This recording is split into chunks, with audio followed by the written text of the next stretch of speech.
How to schedule your first doctor's appointment. I'm making this particularly for students going off to college, high school students going off to college, or maybe high school students going off to college, but this would just help for people in general. If you've never scheduled a doctor's appointment in your life before and you got all this anxiety about it, I prepared myself before I went out to college by listening to my mom's conversations when she was scheduling our doctor's appointment, but things didn't go the way I anticipated. So I hope this helps you, because I'm always trying to share what I wish I knew before. First thing you're going to do is you want to know what your insurance is. You want to find out what your insurance is if you don't know already. And if you don't have insurance, I don't know how to help you as far as this, the way that I was able to do my thing. So either way, here we go. First scheduling your first doctor's appointment. What you want to do is you want to know what your insurance is, because your insurance is going to help you find your healthcare provider. So you're going to look at your insurance card. There should be a number on the back of your insurance card for you to call that insurance. And if you don't have your card with you, or maybe your parent have it, ask them for it, or whoever your guardian is. Or if you don't have it with you but you know what your insurance is, look up the what do you call it? The customer service line number. You're going to call this number because your insurance is going to be able to provide you a list of healthcare providers that they accept, that they recognize as healthcare providers, right?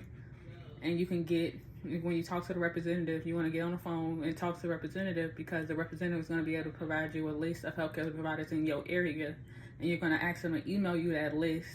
I'm saying email and not just write them down. You can do both, but email you that list so you can have a vast array of ones to select from. Because just because you have this list, just because you write them down, doesn't mean just because your insurance accept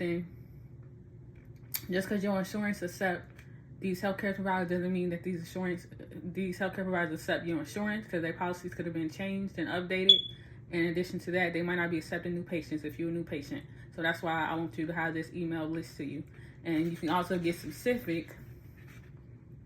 And you can get specific and know what type of doctor you're looking for. Be it if it's a gynecologist, you can get that list of gynecologists.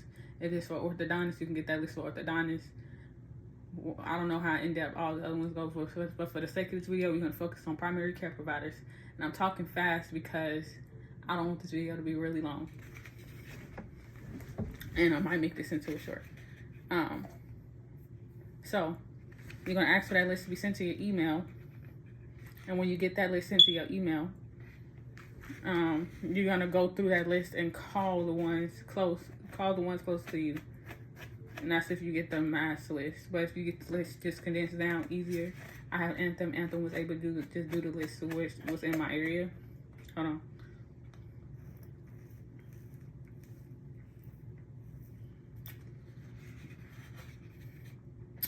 Okay, that was good. They're gonna tell you, you're gonna call the list, and when you call that list of healthcare providers, you're gonna ask them if they're accepting new patients. You thought it was easy to get your appointment scheduled? No, you can't just call and be like, I would like to schedule an appointment. Well, you can do that, but they're also gonna ask you, are you a new patient? And I'm telling you this because I don't want you to get tripped up, because I was listening in on my mama conversations with doctors, thinking I was preparing myself and making these little scripts of how things I would say, and write down what they response should have been. In my opinion, what their response should have been, when they hit me with the curlew when they said, are you a new patient? Because that's not something I had ever heard them say to my mom, but I was never a new patient then either. So it's different if you're not a new patient. If you're not a new patient, it's going to be easier for you. You just call, get scheduled. But know that it also, you might need the appointment right then, like your tooth aching or something like that. You might not get in that fast. It could be a year out. I'm saying a year out because I have evidence that appointments be about 6 months out to a year, because they got so many and it's a small town.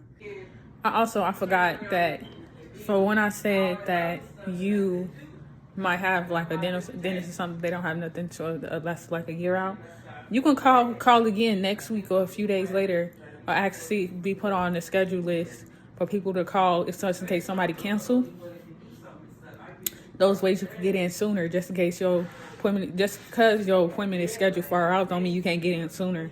You can be put on the list of people to call you, just in case like somebody cancel, or you can just call them yourself,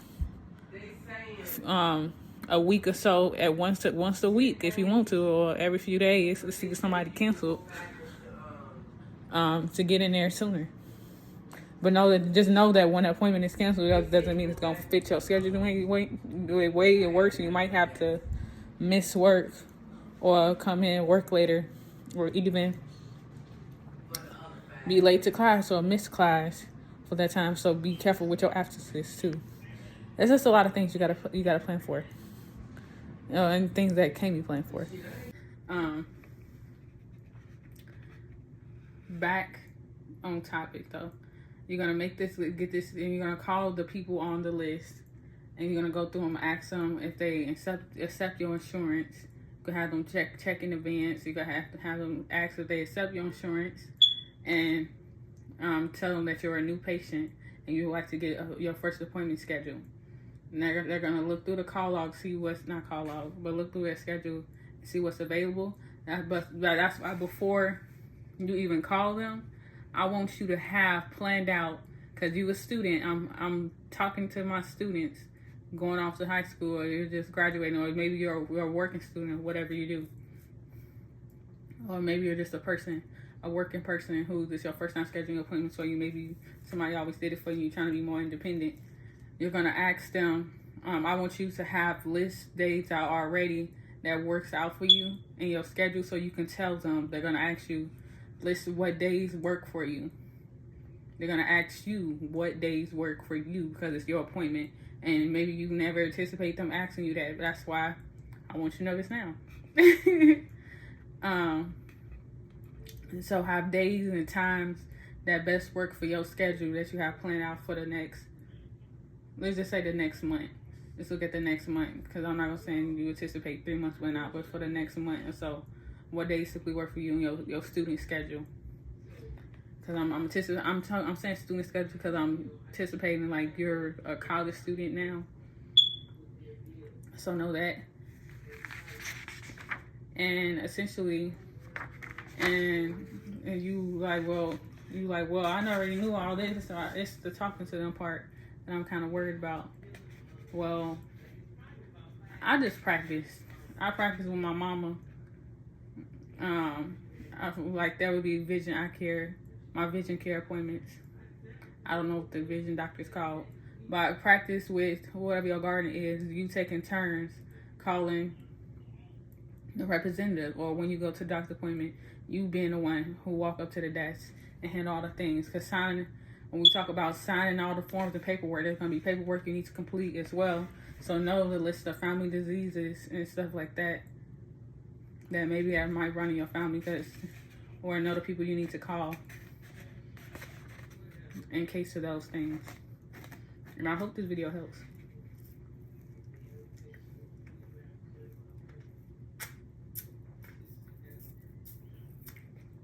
And that's what you're going to have to do.